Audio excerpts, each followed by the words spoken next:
Welcome. This is ActiveSpirituality.life. It is a weekly forecast program with astrology and a guided meditation activation to help you make the most of your week. It's run by Pamela Cucinell, that's me, the astrologer, and Suzy Meszoly, Master Healer. We invite you to find out more about our individual work. Suzy Meszoly, SuzyMeszoly-healer.com, or InsightOasis.com for astrology.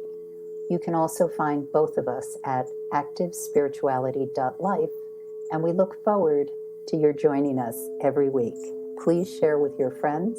Here we go. Hi, everybody. Welcome to ActiveSpirituality.life with Pamela Cucinell and Suzy Meszoly, and welcome to all of our wonderful new listeners. We've noticed that there are so many more people. Welcome, welcome, welcome. We're so happy to share this time with you. And this week we are sharing the final week of 2020. I don't believe it. This year has zoomed by. And of course that has that secondary meaning. So we're starting with the 28th of December, Monday, as we do every week, and Pam's going to give us her wonderful and practical forecast, and then I'll jump in with the 10-minute meditation. Okay, Pam, what is in store for the last, I can't believe I'm saying this, for the last week of this year? Goodbye, 2020.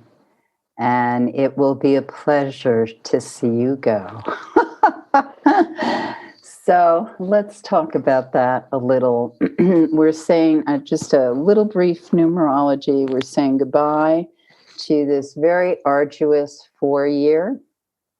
And we are stepping into a 5-year, which energetically is the odd numbers are much more movement oriented, which we're going to need coming off this time of restructuring and working into creativity, spontaneity, and ability.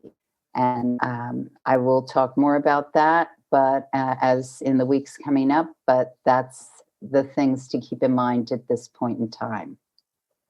So here on the 28th, the moon is in the sign of Gemini. And in the sign of Gemini, it is attracting a lot of changeable energy. One thing to keep in mind, especially early risers, things can feel a little foggy at first. You can feel like you don't really know which direction you want to go, or you just want to stay sitting there with your cup of tea or coffee and looking out into the netherworld or the ethos. But what's useful is if you have the luxury of figuring to-do list the night before, and then you're able to move into action a lot more quickly on this day. But just know that if you can kind of savor and sit, especially before 7 a.m. Eastern time, then you're going to really be able to infuse yourself with the motivation and the energetic thrust that you want to push out and not be tremendously scattered. Going forward on this day is what we want to do. We want to move forward, want to take action, we want to respond to calls, texts, to messages, to symbols. It's a day where there's a true feeling of liveliness, curiosity, and perhaps we're all feeling that sense of the last few days of 2020 when we really are looking forward to shifts and changes. Now, of course, the calendar that we work with, this Gregorian solar calendar, was totally contrived. It's like human beings just said, let's put a map down and figure out January 1 is the beginning, and then it proceeds. For more ancient people, the calendar was more lunar based, not solar based. And it didn't have this kind of messiness of leap year because it's really just working on the moon. So the other thing that happens, of course, is every leap year is also a voting year for the United States for the presidency. So there are a lot of factors on 2020 which added to this unique quality, which of course every year has. But this one, for anyone who has been alive at this time, is one we will remember for a long, long time.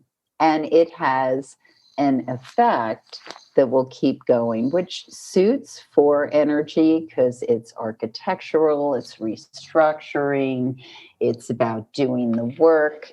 And the more that we each have done the work of the year of 2020, the more successful or firm the foundation is of where we're springing off and going to next. Because as I said, we are in the process of evolution, adaptability, and change that carries us into 2021. And so keep alert on the 28th. Messages are coming in. It's air sign energy. We're now being very affected by that Jupiter Saturn conjunction, which happened a few days ago in the sign of Aquarius. And so it's all about paying attention, keeping alert, gathering information, but putting that information to foundational use. It's no more just let's see what's flying in and what the latest tweet is or what's new or what's happening next. We're really starting to put ourselves in places of what is useful to use for the restructuring and going forward. What is going to ramp up the quality of what that information is giving us, because information on its own is not going to be enough. It's going to be how do we use it for innovation, for true collaboration and community orientation. So lively day, great day for making connections, talking about contractual decisions.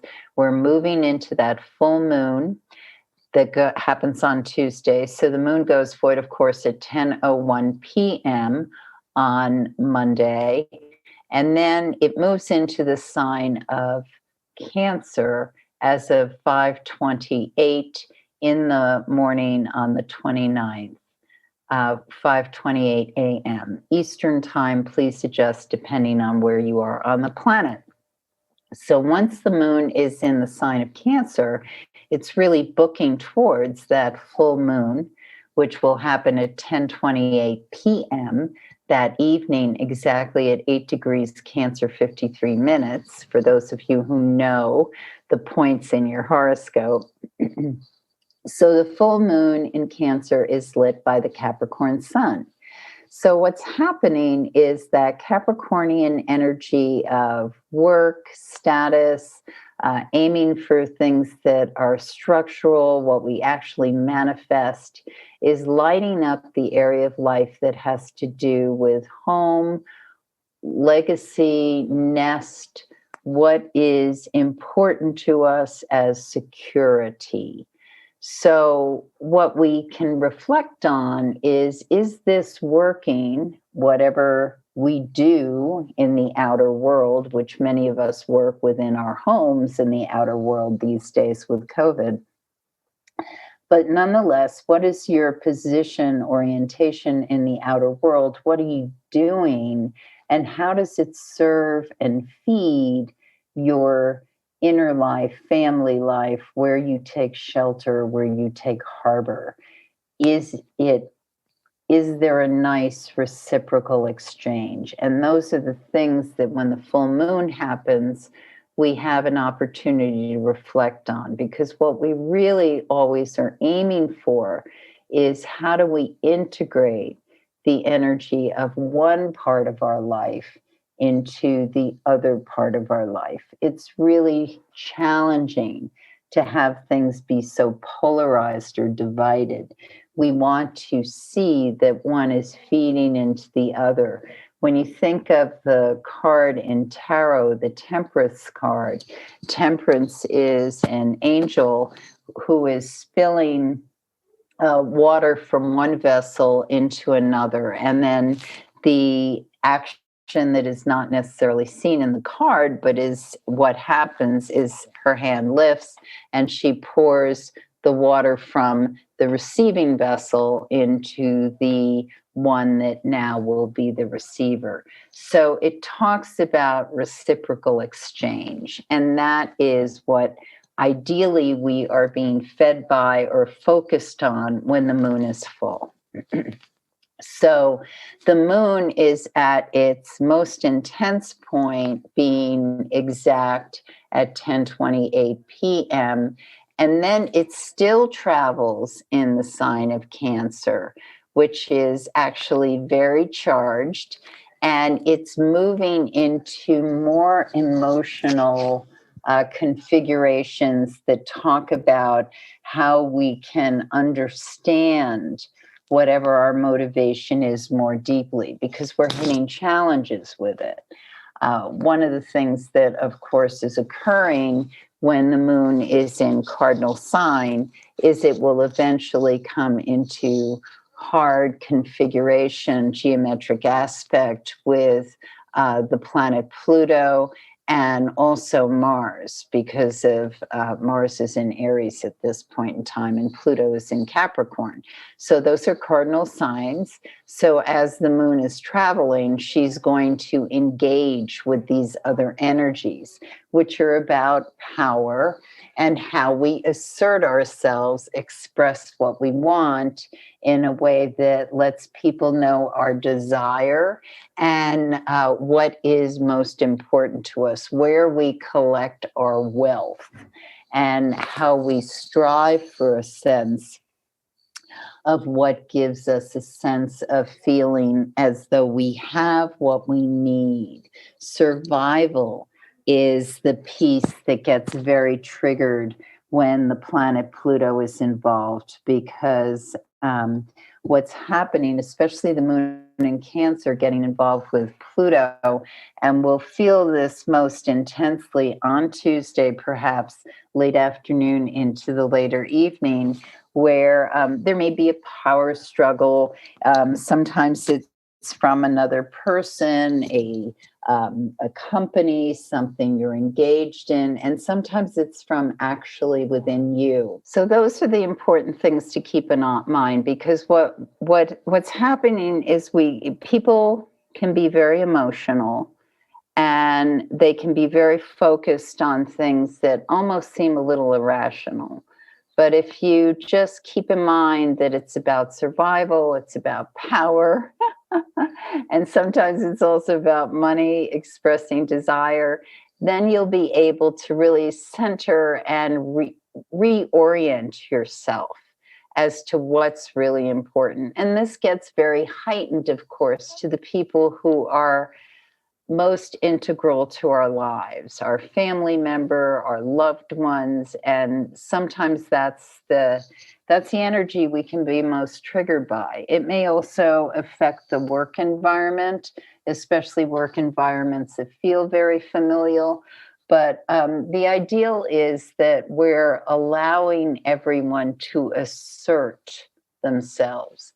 If we keep that in mind, that we hear what people want to say, we recognize what they want to say, then everybody gets, and especially remember, we're coming off that full moon. So it's important to make sure everyone is heard, listened to, and mirrored back. Because the other thing that's so important in these times of what I call the enforced hermitage is sometimes we are with people, sometimes we're alone, and even relationships that are very close to us, we can feel very fractured with. So I think one of the things COVID is teaching us through the isolation is to be more effective at communication, to not throw away communication, to not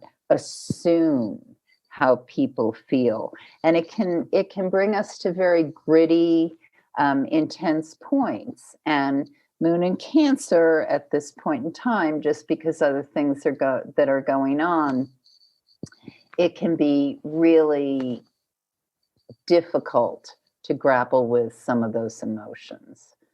So on the 30th specifically, there's a Venus-Neptune picture, which can also affect the day before.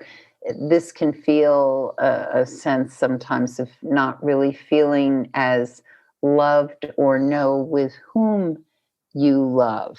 And so defining these things and recognizing whatever may be giving you a sense of confusion or feeling disembodied or detached or disengaged from people who are close to you, that's important to keep in mind.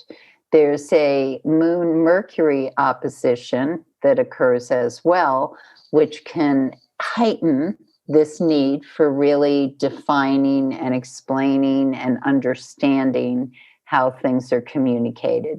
And the gravy, if you get through, or when you get through these difficult communication days of the 30th into the morning of the 31st, is that there can be greater clarity in how things are said and closeness. And so it may feel uncomfortable. And sometimes, as I said, this is just all about personal revelation, dreams that you wake up with on the morning of the 31st that just give you information that provides clarity. And we are looking for clarity of understanding, especially as we move into the next year and as we're going into this new age, because we really are very quickly now moving into this time of very different ways of relating, doing business, creating innovation, and what our values are. So it's so important to define it, burn off any of the old energy, and get clarity. So Moon goes forward, of course, 8:45 a.m. on the 31st. And enters the sign of Leo at 1:58 p.m. So when that moon is void in the sign of Cancer, we may just want to organize, clear clutter, kind of reorient ourselves. Not a time, void of course moon, for putting anything into action.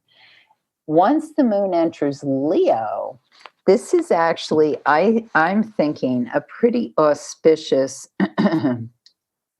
New Year's Eve. So not that I necessarily advocate or suggest resolutions, but for those of you who do, just keep in mind that the more the resolutions are achievable goals, the faster you will achieve them and the more satisfying the results. So, Moon in Leo, give yourself some creative stretch to really lean into knowing which are the ideas, goals, dreams that really help express yourself and make you feel childlike wonder at what is possible in the coming year and beyond. And so indulge yourself in those dreams, expectations, and wishes. And even if some of them feel like real stretches, choose the ones that are clearly obtainable or possible things. And you may say, well, I'm thinking I want to bring in more financial stability or a wonderful romantic partner. And that's kind of a far-fetched goal for me. And I will say, talk to yourself as though you're a child with expectations. And what child would we want to squash the dream from and say, that's probably not going to happen. You need to go, make that rung a little lower on your ladder of what you think is possible. So nurture that child's confidence and basically say, hey, I love you and I know that this can be possible for you. You can bring this in. I have confidence that you can. And let that be a dream, dialogue, wish, expectation. But you're going to go through some bumps if you have some issues or reservations about the dreams or goals, because that moon in Leo is going to oppose Saturn and Jupiter. So it's going to say, well, how are you going to make this happen? And don't let the Saturnine imagery thwart you, because let yourself be followed by the energy of Jupiter that says, I am limited in my imagination, but I have confidence that there are answers out there I can't even expect yet, but I know that the universe can supply me with. Because Jupiter is about expansion, possibilities, wealth. And you want to bring that in and let the Saturn energy know that you will take responsibility for the commitment. You just don't necessarily know how you're getting there yet. So let that just be the glow for you New Year's Eve. And then on New Year's Day, we still have that moon in Leo. And that moon in Leo is really, again, a little pushing about sense of confidence, perhaps, sense of expectations, dreams. Define it, write it down. Just let it be, if in any way the physical manifestation would be, I'm writing this down as a possibility, so that it's something you can look at and see. Some people like to do vision boards, whatever it is that allows you this. And then on Saturday the 2nd, there's a lot of cooking energy, stirring the pot. Things can liven up, a lot more sense of, here's a possibility, look at this. It's fun. It's an overall fun day. And so spend it with people who are. 5:00 at night, p.m. Eastern time, the moon goes void, of course. And then at 8:13 p.m., it enters the sign of Virgo. And this can feel a little bit like a downer, in that I've got a lot of work to do. I've got, so much, the holiday's over, blah, blah, blah. Just pace yourself. Don't make too many demands on you Saturday evening. Use Sunday the 3rd as the day when you kind of organize, put things in place for the week ahead, because you will have energy to do it on that day, on Sunday. Whereas Saturday evening feels to me more like a day of a time of renewal, refreshing, and getting a good night's sleep for an overall productive Sunday. And now I turn it over to Suzy. Well. Thank you so much, Pam. Thank you again for another year of tremendous forecasting and so much detail. And I've received word from a couple of friends who listen to our program, and they say that they're really so much guided and helped by the detail that you give every week, and also on your website where you go into even more detail. And we've received so many compliments about your wonderful writing. So thank you so much. Oh, thank you, Suzy. It's so much fun to do this with you every week. We'll keep doing it for another 50 years. Sounds good. So let's go into our meditation. And just to let people know also that I'll be offering a meditation on the 31st as well. You can find out the details on our website, activespirituality.live. And of course, we welcome your comments. And if you'd like to do any sessions with us, please contact us. And let's jump into our meditation. So taking a place now of stillness, taking a place now of hopefully quiet. You can be in a place that is totally quiet. Really, really important when you are doing meditations is to try and get as peaceful and quiet a place as you can get. And then when you're ready, just take a seat and take a deep breath and arrive. Feel yourself just filling up your body, not being in front of ourselves, always planning and thinking about the future, and not having our energy behind us, thinking about our past or dwelling on things from the past or regret or anything like that. Just being right here, right now, in this absolute present moment. And just acknowledge that by taking a few deeper breaths and saying, I'm here. Whew, I'm here, and I have got through this year. And as you take that deeper breath, just feel yourself in your physical body. We are here as physical beings in this physical life, and we are expected to do a lot of physical things. So just take a moment to, again, be present and just say thank you. Thank you to the cells in your body, to all of the other beings that are inside of you. Most of our bodies are actually made up of a whole bunch of other genetic material.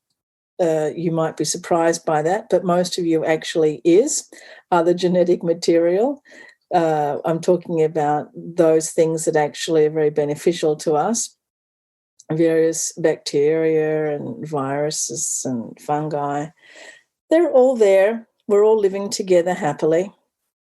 So just say thank you to the body for being strong and powerful. And one of the key things about the human body is that it is constantly adapting.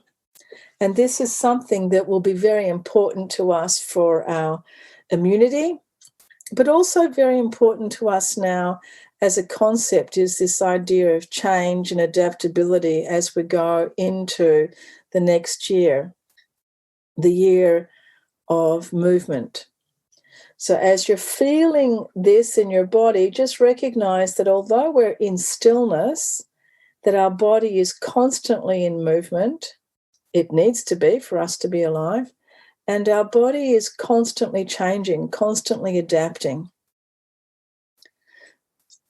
So we have this energy of movement and this energy of stillness together in the same time, in the same place. They don't contradict each other. They're present together. And as you're feeling this energy now, just find that stillness and find the movement and find your acceptance now of this let's call it a divine cooperation of two types of energy, movement and stillness. The stillness is where we have in ourselves the peace. So just take a moment and just breathe into the peace. And as you breathe into the peace, we're in movement, breathing. Just recognize these two types of energy.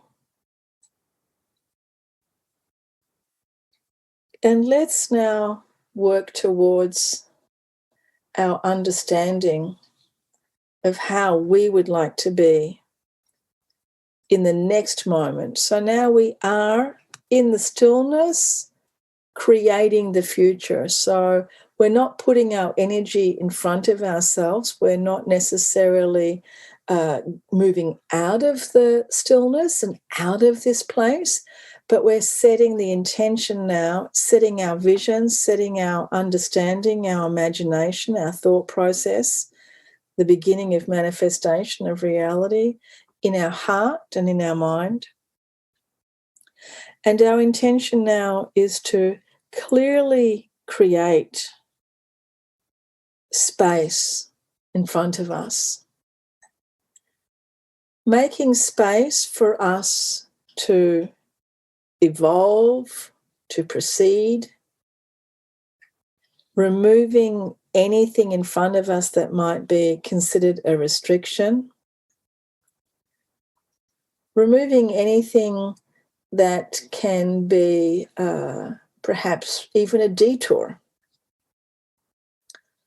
So as you look at the space in front of you with your third eye, with your imagination, visualize that in front of you is open space. And if you'd like to consider that as a space in nature, looking at the space as a field, or perhaps a huge, giant open field, or an open ocean, or an open sky, and see literally space for us to evolve, space for us to bring in new ways of being, space for us to expand and really reach out, space for us to change things, space for us to create things. And as we move now into this next year, we are moving into our space, the space that we create, that you create. Visualize that space as something that you do as an individual and take full and complete responsibility here for yourself, for your karma, for your actions, for your thoughts, for your words. And as you are creating that space, look about how you can live, how you can work, how you can love, how you can think, how you can create with intention, how you can cooperate with others with intention, how you can really communicate with others with intention, how you can step up to the plate, how you can really put voice forward to the cause, to those causes that you think are the most important, that are creating equality, creating justice, environmental justice, social justice. Look to all of those places where you as one human being can really do something. It's time for us all to step into action. This is a year of movement, a year of action. And whether we're in our homes or in a secluded place, we can still be in this form of action through our bodies, through our minds, through our creativities, as we come into this new year that is rich, very, very rich with creative innovation, with our creative innovation, with technological innovations. Watch how our world is going to be rapidly changing now. It's time for us to really step forward with our intelligence. And as we feel that movement, feeling the optimism and feeling the greatness of this year ahead of us that we are creating. And as you feel this opening in front of you, feel yourself also becoming more flexible. Feel yourself like a wonderful large tree that's able to move with the wind, its branches moving with the wind, rooted to the ground, crowned to the sky, but it's in movement and it's adapting. And awaken that adaptability in yourself, that flexibility, that openness to change yourself and to change the world. The world is the reflection of us. So what really needs to change, if we want something to change, it needs to happen inside. And we open to that as we open ourselves now to this new year. Feeling that energy of hope, of optimism, of openness, we gently open our eyes, open our hearts, and open our minds to the new year. Thank you so much, everybody, for joining us. And we so much look forward to you in 2021, where Pam and I will count down with you every single week of the year. Happy New Year! Love now. Love now. Yeah. You have been listening to Suzy Meszoly and Pamela Cucinell of ActiveSpirituality.life. If you've enjoyed this program, consider a donation. You can find the link for that, ActiveSpirituality.life. Regardless, we look forward to having you join us again for next week's podcast.